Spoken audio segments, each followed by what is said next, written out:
Welcome to Lose Lips, all the things you wanted to say but didn't know how to say it.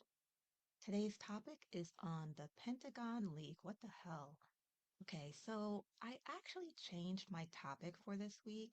I was actually going to speak on another topic, but because so much happened this week, I am actually going to speak on this. And today's topic, of course, is the Pentagon leak. So there has been so much going on about this leak that this 21-year-old by the name of Jack Teixeira was able to obtain classified documents from the Pentagon and upload them to a server. Now, apparently, he received these documents late last year, beginning of this year, and he uploaded it to a Discord server, which is a game server, and showed it to only a few of his friends on this server. Now, apparently, they kept these documents among themselves for a couple of months or whatever. And then I don't know if it was him or if it was one of the other people in this smaller group. They then uploaded these documents to a larger group within Discord. And then next thing you know, these people in the larger group are starting to disseminate these classified documents all over, and it has seriously caused chaos. So there's a lot of things to talk about with this one. There's a lot of talking on how Jack Teixeira was even able to get classified documents. But from what I've been hearing and what I've been reading, he was in the National Guard up in Massachusetts and he was 21 years of age. There have been instances where people literally go into the Army or any type of service at the age of 18 and they're actually given a certain classification. And sometimes these classifications are allowing them to see sensitive documents. So that's just one thing that probably should be changed. I mean, in corporate America, you have people entering into entry-level positions, and it takes time for that individual to be granted certain access to privileged information. But here nor there.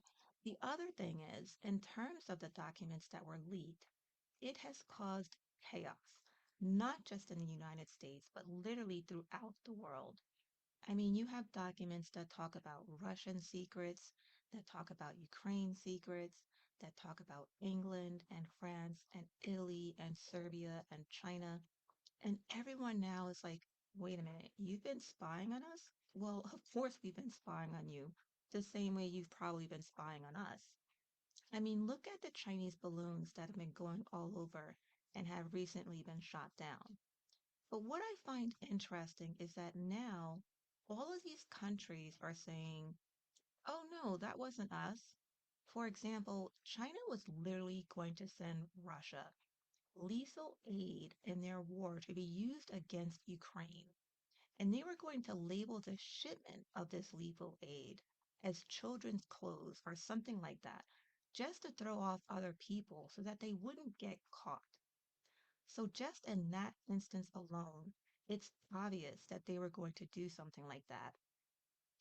I mean, that's very, very detailed information. And now, of course, you have China backpedaling and saying, "Oh no, no, we would never do anything like that. Yeah, we're friends with Russia and we have a no limits friendship. But yeah, no, there are definitely limits to what we would do and what we wouldn't do. So no, that's not accurate what was in that report. We wouldn't do anything like that." And then you have the United States doubting that Ukraine can even successfully do their counteroffensive. Now, that's interesting to note, since Ukraine is actually very resilient. They've actually proved everybody wrong. Now, when Russia first went into Ukraine, Putin himself even thought that this war was only going to last 3 days, 5 days, a week, or whatever. But here we are, now 14 months past that deadline, and they're still going strong. So Ukraine is actually very resilient, and I have no doubt in my mind that when they do have this counteroffensive, it's actually going to be very effective. So not only have you pissed off China, you've pissed off Ukraine for doubting their abilities. And you also have Netanyahu, who apparently was responsible for his own uprising in Israel. So you have all of these countries, and then you have, oh, and then of course you have the official, well, not the official, but count where Russia was saying that they've only lost 17, 30,000, whatever the amount they were saying, casualties. But that number is actually over 200,000 casualties just in Russia. Now, Ukraine apparently has lost about 135,000 casualties, and that's a number that they have very close guarded and didn't want public. And then, of course, you have the UAE, United Arab Emirates. Well, they apparently were trying to get around sanctions and help out the Russians. But now it's so funny because you have all of these countries and all of these nations backpedaling and saying, oh, no, no, this wasn't going to happen. So everyone in terms of this leak has literally had something to answer to. Yes, I admit it's something that it's very embarrassing for the United States, but I actually think it's a good thing because there's a lot of things that, the average public did not know. And of course, now everyone's talking about it. Oh, and then the other thing, of course, because I had always had doubts before, there were rumors like a while ago about Putin having cancer and the Kremlin coming out and saying, no, he's fine, he's in perfect health. So now these leaked documents are actually saying that Putin actually does have cancer. And two generals were actually going to throw the war when Putin was going for his treatment. So, needless to say, you have a lot of talk going on about what this 21-year-old did. Of course, what he did was wrong. He shouldn't have done it. And it was a really stupid thing to do because apparently he did it to impress his friends. But I, for one, like the information that I saw. I mean, it's basically gossip central. It was so much going on and so much information that people just did not know. And you have a lot of tongues wagging at this point. So basically, you have this 21-year-old IT security specialist that is looking at all of this information, top secret security clearance information, and decided to place on the website Discord, the gamer website, because he felt that Americans were being lied to and Americans need to be kept in the loop. There were horrible things that were going on that we just didn't know. Originally, he wanted to just keep it among his close knit of several dozen that he had in his own personal little group. But apparently, one of those then decided to upload this information. That's when it went wild. So the information that he had was basically photos that he took, maybe with his phone, his own personal notes, and everything. And it's serious. I mean, this guy literally just destroyed not only what some people may have thought was tulips and roses, basically, but now you have all of these things that are coming to light that people just did not know. Do we need to know? Not really, but it just makes it juicier that we do now know. So now you have all these government officials looking at the information that was disseminated. And apparently, from what I'm also reading, that the documents that were uploaded, that's not even all the documents that he's taken. He's taken probably around 300 items. And apparently, not all of those items have been made public. I think he's only uploaded about a third of them. But still, that's a significant amount for the average public because some of this information that has been released is so recent, it not only highlights the United States spies that are throughout the world, it basically gives countries and nations heads up and maybe even try to tighten their security so that we won't have information like this in the future. But one thing I do have to say is that the amount of information that is and has been disseminated, I think, granted, some of it they said has been through listening devices and on conversations or whatever. But for some of the information that has come out, I don't think this is just normal listening in on conversations. I think some of it has to be actual spies within these countries. And for them to have this type of information, Not only have they been there for a while, but they're also very trusted. So is it going to damage our standing? I don't know. We don't know who these people are. We don't know what's going to happen. But the leaks are severe and they are fairly recent and they're very important and they're very juicy. So, how much can these countries actually pull back on their spies? Are they going to start lessening their conversations on the telephone? Are they only going to have meetings in person and not write anything down? I don't know. We don't know. We don't even know yet, but needless to say, that it might lessen the type of information that can be gathered.